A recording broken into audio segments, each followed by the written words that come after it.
Well, welcome once again to the No One is Homeless YouTube podcast. You know, this started because it's a vision. When we say no one is homeless, of course we know there are a lot of homeless in our nation.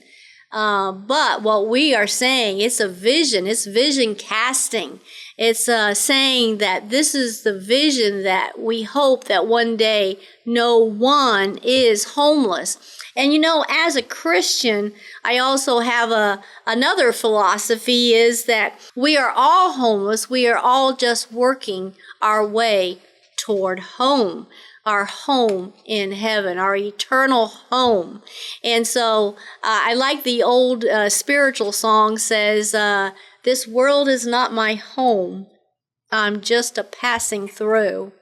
And so when I think about all these things, there's a part of me that understands I can identify with those that are homeless. In fact, if you really knew my story, there's actually 3 weeks in my life that I was homeless. I was actually living in a car, but that's for another podcast and that's for another day. But my heart is for those that do not have a home here on this earth. And also my passion is to not only help them to find a home, but also is to help them know that they have an eternal home. And so I also just let people know that I am a believer. I believe in the Lord Jesus Christ, and I believe that He died for me, and He paid for my sins, and that He has provided that eternal home for me. I can't work for it. I didn't do anything other than accept the gift of eternal life. Now, as we say all these things, Leanne and I, once again, I just love you being here on the podcast, Leanne. Tell a little bit about who you are. Happy to be here. Leanne Navarro, the Assistant Director for the Community Development Team. And I totally agree with you, right? That's our goal. That's what we want to accomplish. We want to help those that are in need of a home, yes. Right? In need of a change of life, right? How can we help them get out of the situation that they're in, mm-hmm. and actually provide them with the resources and the tools and the hope and the teachings, right, that would allow them to leave us and have a better life. And you know, for 22 years, I have worked here at the Caring Place, also known as Miami Rescue Mission and Broward Outreach Centers. And as I have gone through my journey, I have met many, hundreds and hundreds, thousands really, that have come into our centers that have been homeless and going through that struggle. And what I have kind of learned as I've gone through this journey is that a lot of times people in the community, they want to tell you, well, this is what needs to be done to help the homeless. Even we are guilty of that because we have ways of helping the homeless, and we say, you know, this is an answer, this is an answer. But I have been, I feel like that God gave me a task and said, let's start listening to the voice of the homeless themselves when they're either out there on the street or maybe one day just coming into a center. They're fresh. They know what it is to be homeless. What is their heart? What are they saying? Maybe why are they still out there on the street? Maybe they have been offered shelter and yet they're still out there. But let's hear from them. Let's listen to them. And so right now we're going to cut away to an interview that Keith Kavanaugh is interviewing a young lady that has just come in just one day. She's off the street. Hey, Shantavia. So again, my name's Keith and we're here on the streets. We're just trying to hear about what is it like to be homeless, and see some of those stories and share your stories and hopefully be able to inform others. So how long have you been homeless for?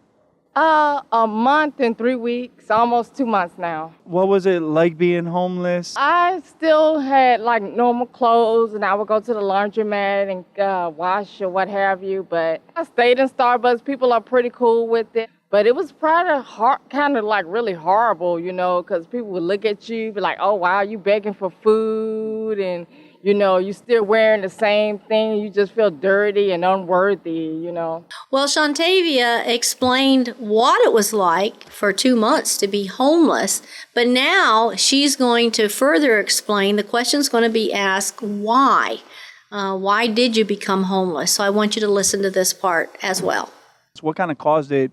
Like, what happened that you actually became homeless? I had a roommate that I paid rent to, but she moved back home because it's so expensive now. And so after 9 months, I wasn't able to find a place. Well, I found one place, but the guy was like, you know, very particular. First, he was like, you can use everything. Then he said no. Then he was like, well, you got to leave at the end of the month. And I couldn't find a place. And so here I am, you know, at a shelter. But before I even got in the shelter, I had to go through referrals. And it was 2 places that I went to meet the task force. And it's just not enough space for all the homeless people. So I'm here almost 2 months. Finally got in like yesterday. Well, it seems like that Keith is really going in depth as to the cause of her becoming homeless. So as we delve into that, let's continue to listen to Shantavia. You just got into the shelter yesterday. You were homeless for about 2 months. How did it feel? What did it look like? You know, kind of just put me in a day in your shoes. I was homeless 2 times before, whatever, because my mom passed away, and like, it's like I have like family here and in Texas, and I don't want to be a burden to them, even though my mom passed away. I have like no immediate family, so I just try to do what I can because I get Social Security, and so if something like collapses with my small income, I'm just stuck out. Well, it seems that Shantavia has learned to blend in and living on the street. She's homeless, but she's learning to blend into the community. Let's hear what she has to say about that. You also alluded to sometimes not knowing where you're going to get food and stuff like that. How long has it in that month? Like, what did it look like getting food? What did it look like as far as taking a shower? Like, what did all those things look like? Well, the first time that I was homeless, I had a gym membership, but right now I didn't have money for a gym membership, so I just, you know, people that was like nice and smile, because I try to keep myself up as clean as I can, because I did have an apartment, so they like add $20 to my gym membership and let me take a shower or whatever, but they were creepy or whatever, but that was nice to let me take a shower so I could still feel normal. And I have food stamps, but that eventually ran down, and sometimes you just want some hot food or whatever. But with no car, no place to go, I'm like just sitting on benches and what have you. And sometimes people offer food, and sometimes I ask for food because, you know, you get hungry, you get hungry. Yeah. And like I remember like almost getting kicked out of like, you know, grocery stores like Publix and the Whole Foods, you know, they have like cooked food there or whatever. And I would ask people to give me a plate.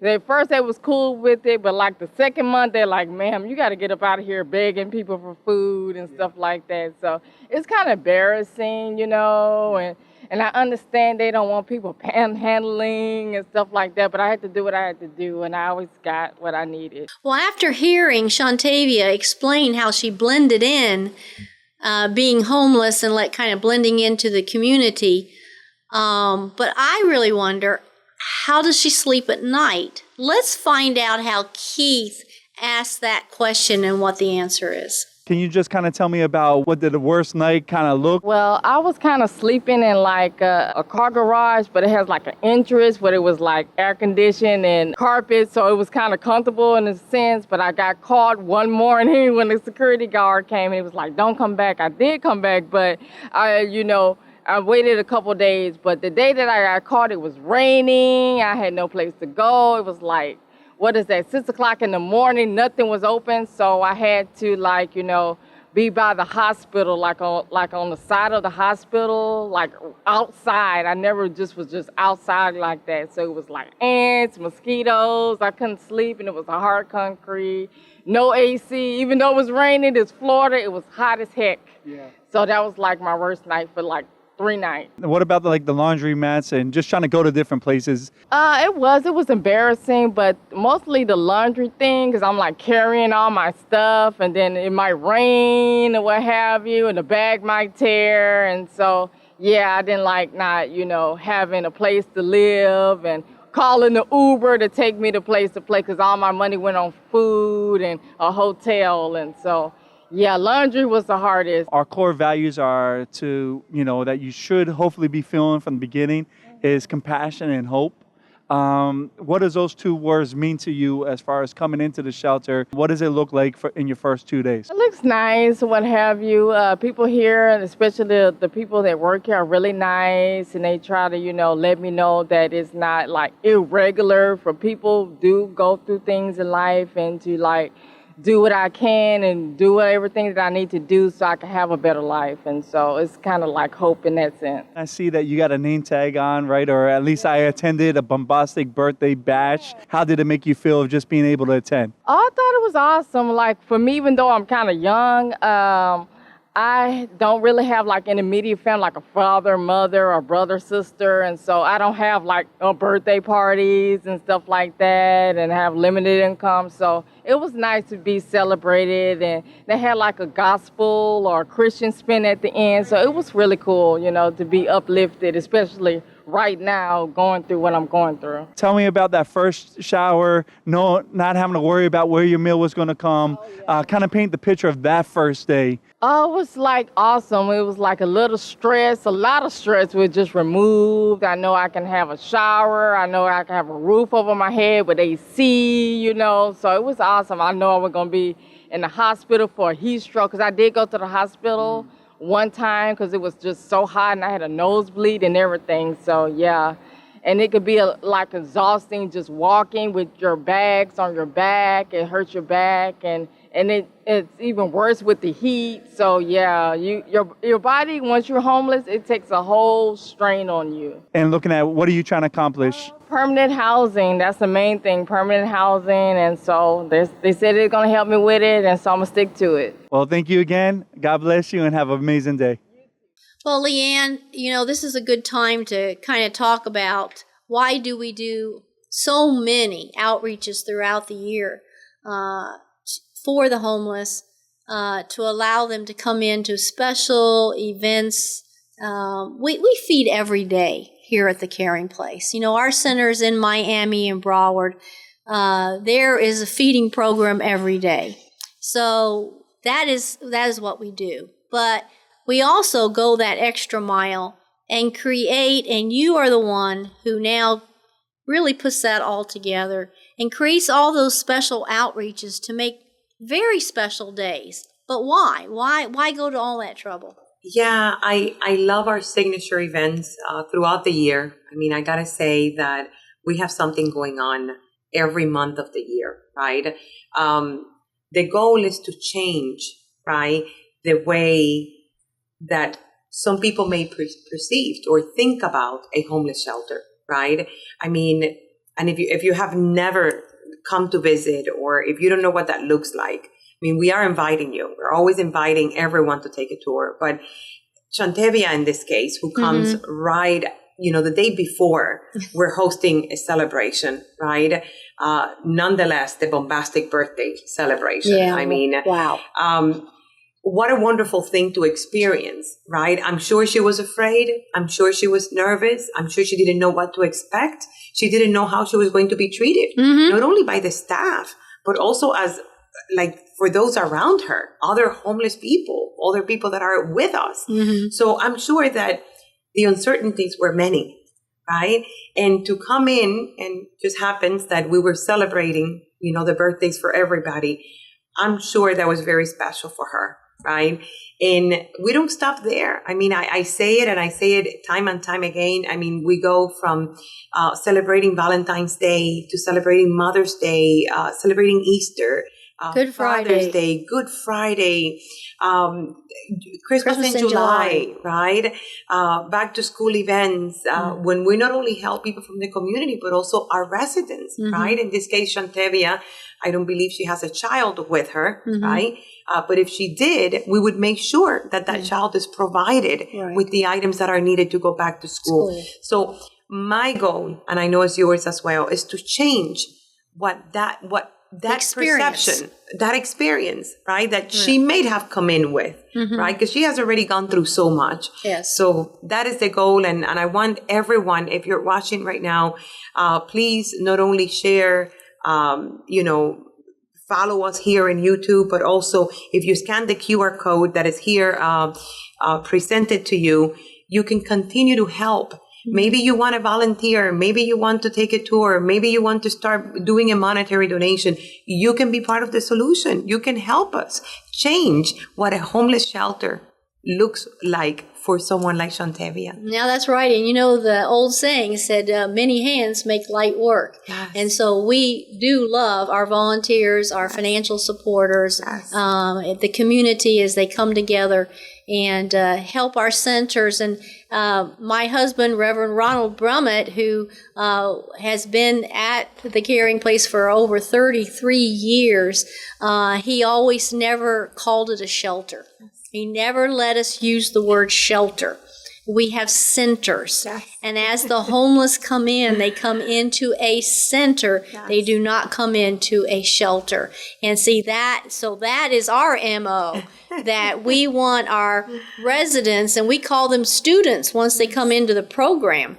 And once they become part of now going on that success journey, learning to go to school, all the classes are here. They have a case manager, and they begin to have purpose as well, because they even have assignments while they're here to be part of the ministry. So it's pretty amazing. So we want they come in, they were homeless, but as soon as they come into one of our centers, we want them to know now they are home. They're in their first home during this journey part, and then they're going to go further on to a more permanent home as they leave us, but they'll have the tools then to be successful. And they found a family. They have Yes. found a friend. Yes. I know that that sign that we have, if you don't have a friend in the world, you'll have a friend here, right? And that is the truth. We want them to feel that way. We want them to go through the experience and know this is temporary, right? This is a step in the right direction, right? We don't want Shantavia to be homeless again. We don't want her to have to blend in, right? We want them to be a productive member of society, not having to go to a gym to take a shower. Yeah. No, go to a gym to work out and go and volunteer after and connect with us.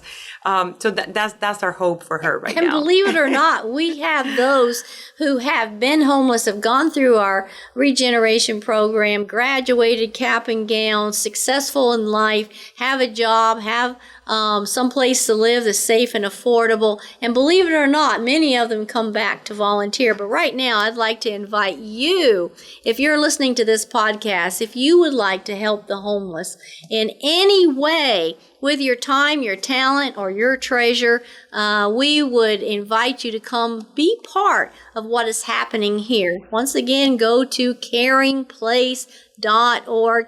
Check us out. If you're in the area, come for the tour. If you're not in the area, you can still help us financially, because we need everything. We need the gifts of hygiene, food, all that type of thing, but we also need the finances. I'm not going to be ashamed to ask, because I know that we use it very effectively, and lives are changed here at the Caring Place. So we heard from Shantavia, from her heart. We listened to her voice as to what she experienced being homeless, and several times. It wasn't just one time being homeless. She actually had different times in her life where she experienced that hurt and trying to make it all work. And we know that now she'll be on a new journey. We're so happy about that. But I also want to give you a taste of an interview from one of the residents, a woman that is here and been here for a while, and how she is experiencing going through that process. So give you a little taste of a little bit more about how a journey can be of homeless to having a home. Well, I'm Marilyn Brummett, and today I'm with Aisha. And it's so wonderful having you here with us on this program. And I really want to hear your story. You're so young. And just tell us a little bit about your backstory, like who you are. And then how did you come to the Caring Place? Hey, good afternoon. I'm Aisha. I'm 28. I have 6 siblings. I'm here with my mother. I have sickle cell disease. I've suffered with sickle cell disease. I've been in and out the hospital my whole life. That's part of the reasons why back in 2022 we fell on hard times. So we got evicted. So I ended up coming up to Lantana to go stay with my brother and his wife. And we was there for like a year and a half. And my sickness got worse. I was stressed out. It just wasn't a good time.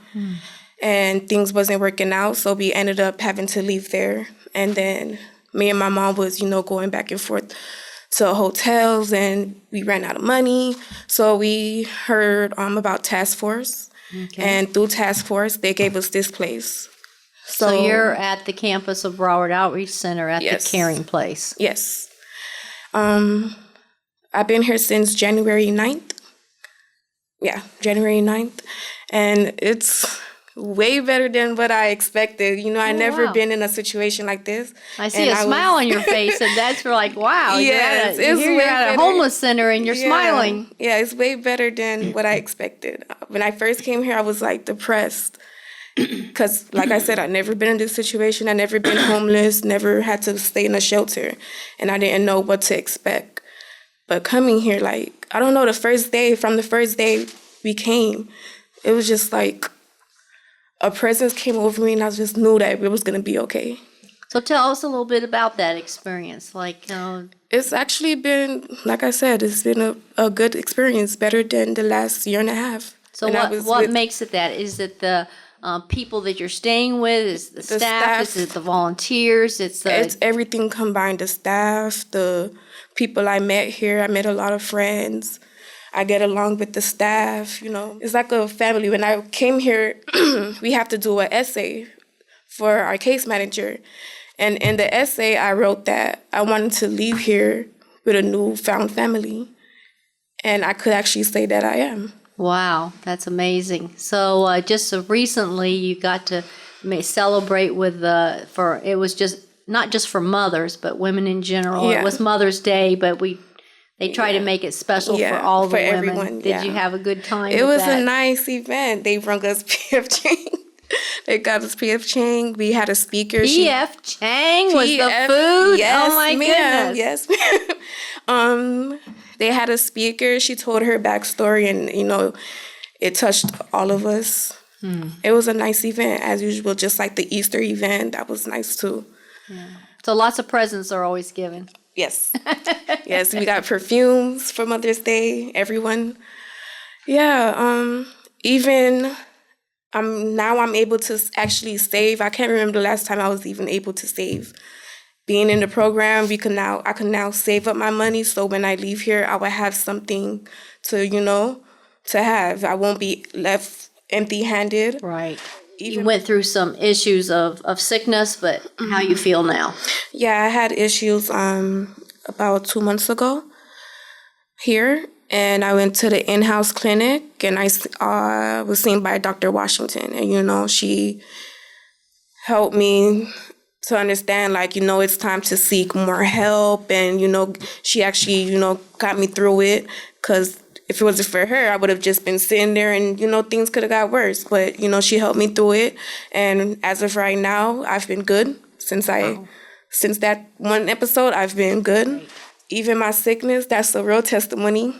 Because, like I said, I've been in and out of the hospital, especially the last year and a half. Every 2 weeks to a month, I was in the hospital. I haven't been in the hospital since December, January. Now maybe that's because it's not as stressful. Hopefully that is the reason. Yeah. But I believe that God even has a part in that. Well, and this is kind of a new territory for you, that you've gone this long and feeling well. Yes, it definitely is. I So- can't remember the last time I had such a big gap, and not and staying out the hospital. Wow, that is amazing. Yeah. So we are a place here. We're not only the caring place, but we're the praying place. Yes. So we do pray a lot, and it's wonderful that we have an in-house clinic Yes. that you can go to. Yes. So we believe God uses doctors and nurses, Yes. and but we know that He is the great healer. Amen. So, so what do you think your future is going to be as you approach getting to that place of leaving the caring place? Well, I'm gonna, save up more money. Hopefully, I'm gonna have a house for me and my mom. And, I won't have to worry about being homeless again. I could take care of my mom, how she should be taken care of. She just celebrated her 70th birthday, by the way. Oh, wow. Yeah. So and that's a they're- wonderful daughter. You're not saying that she's taking care of you, and yet you have gone through sickness and hurt, Yeah. and yet you still want to be able to take care of your mother. Yes. That's amazing. Yes. That's a wonderful young lady.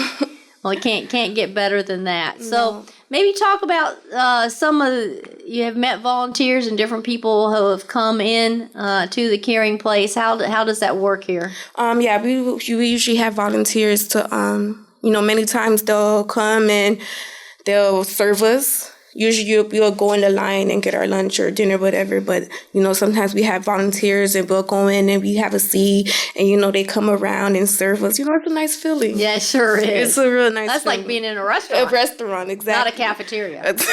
Exactly. Yeah. We always make it for when Mr. Dexter said that, we're at a cafeteria, we're at a restaurant, and we'll just say a name or whatever. But yeah, it's a nice feeling being served, to have people like that don't look down on you, and want to help. Yes. It's a nice feeling. That's great. Well, maybe one day you'll end up being a volunteer. I will. I actually do want to come back in. That's great. We have a group of women called the Cover Girls. Yes, we heard of them. They came here a couple times. Yeah, so maybe you'll be part of the Cover Girls. Yes. And we also have another group called Girlfriends for Girlfriends. They actually come visit you when you get into your new place and bring you housewarming presents. Yes, I heard that also Yes, at the Mother's Day event. Mm-hmm. They explained that. So both of those groups are great groups. Yes. You never know what God has for you. One day you'll be serving someone just like you're being served here. Amen. Well, that is wonderful. Well, we're so happy. We're going to ask our listening audience, please keep these stories in mind. These are real stories of people who have gone through the most difficult times sometimes in their life. And as they come into the caring place, we want them to feel loved, cared for, prayed for, and know that there are people in the community that really care. And hopefully you're linked up to people that as you leave, you have friends in the community, someone that can support you emotionally, spiritually, you want to stand being empowered, but you also want to have those friendships that are there for you. Yeah. Well, thank you so much, Aisha. Thank you for having being me. young and still being willing to tell your story. There's someone listening that needed to hear what you had to say. And we pray that as they heard your story, that they also will be encouraged and also know that God has a plan for their life. Thank you so much for being here. Thank you for having me. Well, I want to thank you for joining the No One is Homeless podcast. I hope that you listened and heard the voice of the homeless, of someone who is experiencing that. That is the whole reason why we're doing this podcast, is that we want the public to actually listen to the homeless person. Yes, we have a lot to say, Leanne. We could talk all day about all the ways that you can come and help, be a supporter, be a person in the community that is helping a person that is ready for that change. But you know something? Rather than just hearing us talk, we really want you to hear the voice of that homeless person. I hope today, by listening to Shantavia, that you did feel that heart and you felt a little bit about what she went through and what she's going through.